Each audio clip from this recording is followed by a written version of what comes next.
আসসালামু আলাইকুম। খুব অল্প সময়ে বাসাতে বানিয়ে নিতে পারেন এই যে কুরকুরেগুলো, খেতে খুবই মজা হয়।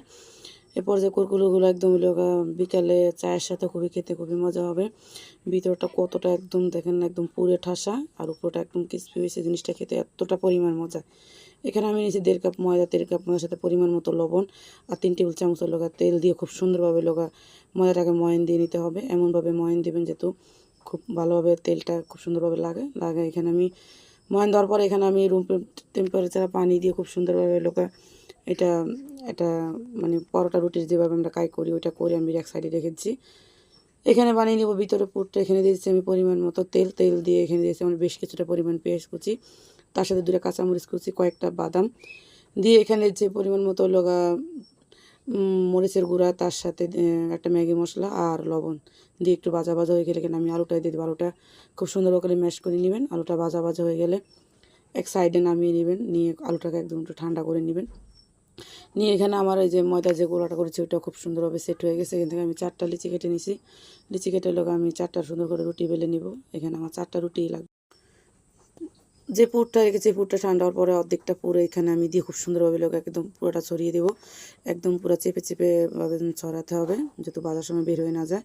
পরে তার উপর আরেকটা রুটি দিয়ে খুব সুন্দরভাবে সাইডটা খুব সুন্দরভাবে চেপে দিয়ে আমি খুব সুন্দরভাবে করে এটাকে বেলে নেব। বেলে নেওয়া হয়ে গেলে এরা সাইড থেকে আমি যে বাড়তি যে অংশটা ওইটা খুব সুন্দরভাবে আমি কেটে নেব। এটা কেটে নেওয়ার পরে আপনাদের পছন্দ অনুযায়ী আপনারা এটার যেভাবে মানে শেপ দিতে ইচ্ছা করে সেভাবে শেপ দিয়ে নেবেন। আমি এটাগুলো খুব সুন্দর করে কেটে নিব। আপনারা দেখে বুঝতে পারছেন এটা পিজা কাটাতে কীভাবে কাটতেছি, এটা বলে বোঝানোর মতো না। কেটে আমি এখানে একটা সাইড একটা অংশ নিয়ে খুব সুন্দরভাবে দেখেন এটা মোড়াইয়া হাতের তালুতে এগুলোকে একটু ঘষা দিয়ে দিবেন যাতে ভিতরে পুরটা না বের হয়ে যায়। আপনারা চাইলে এই জিনিসটা আর একটু ছোটো করে বানাতে পারেন।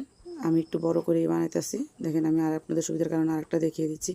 এভাবে আমি সবগুলো কুরকুরে বানিয়ে নিব। বানানোর পরে এখানে আমি তেলটা গরম করে নিচ্ছি খুব ভালোভাবে। গরম করার পরে দেওয়ার সাথে সাথে উল্টাবেন না, তাহলে এটা ভিতরে পুরটা বের হয়ে যাওয়ার সম্ভাবনা আছে। যখন এক সাইডটা হয়ে যাবে তখন আরেক সাইডটা খুব সুন্দর করে লাল লাল করে ভেজে নেবেন। এটা খেতে যে এতটা পরিমাণ মজা, আপনারা যদি বাসায় একবার না খান তাহলে বুঝতে পারবেন না। বিকালে চায়ের সাথে বা সসের সাথে খেতে খুবই মজা। অবশ্যই একবার বানিয়ে খাবেন। বাচ্চারা তো খুবই পছন্দ করে।